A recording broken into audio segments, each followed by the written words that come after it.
Hello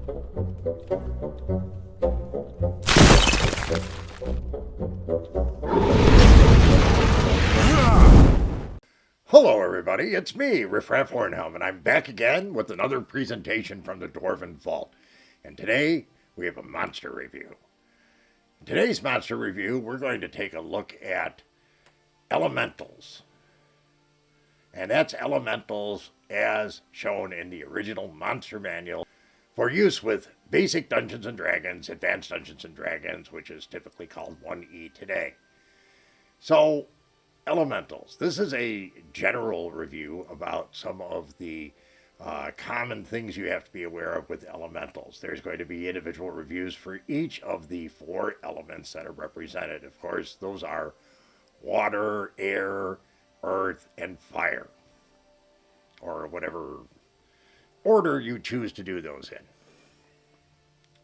These are very strong creatures, and they vary depending on how they're brought to the prime material plane. Each of these originate on a plane that represents what they are. So the plane of fire, the plane of water, the plane of air, and the plane of earth. And the elementals in here just represent the main elementals that can be conjured or summoned. There's plenty of creatures that are home-based in each of those respective elements, things like the water weird and so forth. There's a number of them, but that's not what we're talking about here. We're talking about the primary ones that are summoned or conjured. And those are 3 different types. If you're a caster, and that would be a magic user in the original game, you would have the opportunity to summon as a 5th level spell, you can conjure an elemental.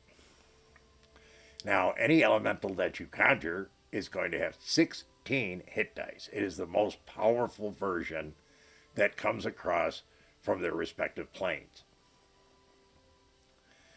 Now, like I said, it's a 5th level spell. It takes a full turn to do. And it's a very difficult one to do as well, because all of these require something of the summoner, and that's uninterrupted concentration. If the concentration is interrupted for any reason, there is a chance that the creature will turn, and when it turns, it goes after its summoner. 75% of the time, that's what it's going to do if you lose concentration. 25% of the time, it'll just say, hey, the hell with you, and go back to its original plane. Now, the different devices and means of bringing these creatures across are obviously the primary one, the one that brings the most powerful one across, is a conjure elemental spell. You can also bring them across by using a device. This is anything except a staff. So it'll usually be a specific device that maybe is an amulet of elemental summoning, or maybe it's only for a specific elemental type. It could be a crystal ball. It could be whatever the DM wants it to be, frankly. But if it's a device, the creature that comes across only has 12 hit dice instead of the 16 that goes to the creatures that are summoned through an actual summoning spell. Now, there's also a staff. If you use a staff of elemental conjuring or summoning, those creatures only have 8 hit dice. So they're much weaker.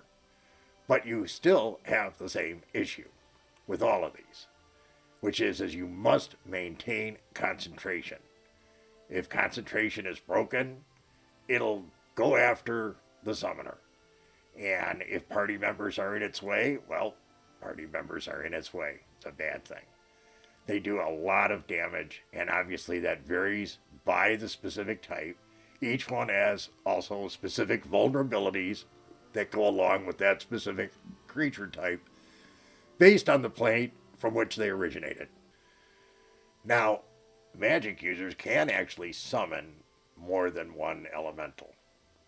When you summon an elemental, you have to control it or you have control over it for the number of turns equal to your level as a caster. So if you're, let's say, a 10th level magic user, you'd have control of it for 10 turns. At the end of that time, assuming you don't lose control by loss of concentration, it goes back to its own plane. However, starting the second turn of it being there, it gets a 5% chance. It's not cumulative, but a 5% chance that it'll overcome the concentration and attack the summoner. Obviously, the summoner in each case depends. It's either going to be the magic user who cast the spell, or the player character who uses the device or staff, depending on what's usable by what class. That is the summoner, and that is the person who has to absolutely maintain concentration. Concentration can be broken very easily. That's up to your DM. But generally, it doesn't take very much to break the concentration. And if you're not concentrating for that full time, however many turns you have control over that creature, you're in for a lot of potential trouble. But once again, these are powerful creatures, though they all have their limitations. For instance, a water elemental cannot cross fire.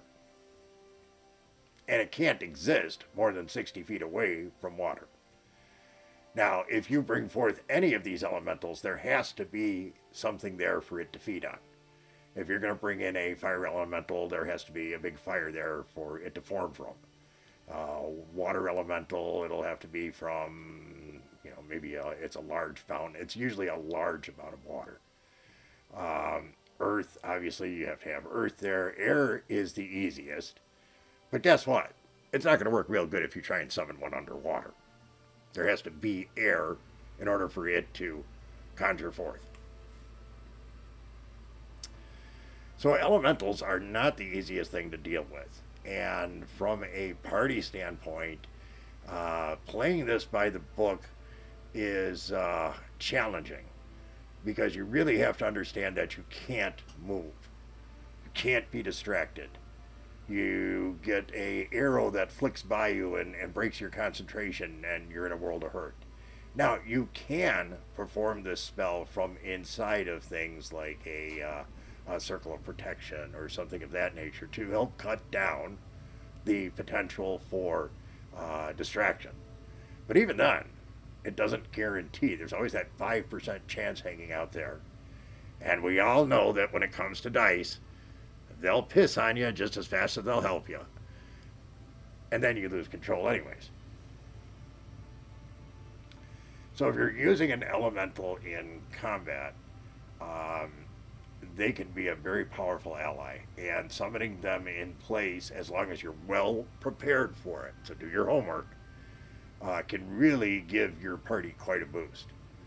Conversely, if you don't take the time for people to fully understand what they need to do to support this, like not distracting you, this can end badly. So, over the next week, I will be doing reviews for each of the 4 different elemental types, and reference this as a tag at the end of each of them, because really you need to understand this part of it as a part of understanding elementals in general. As you might imagine, from a dwarven standpoint, elementals are tough to deal with.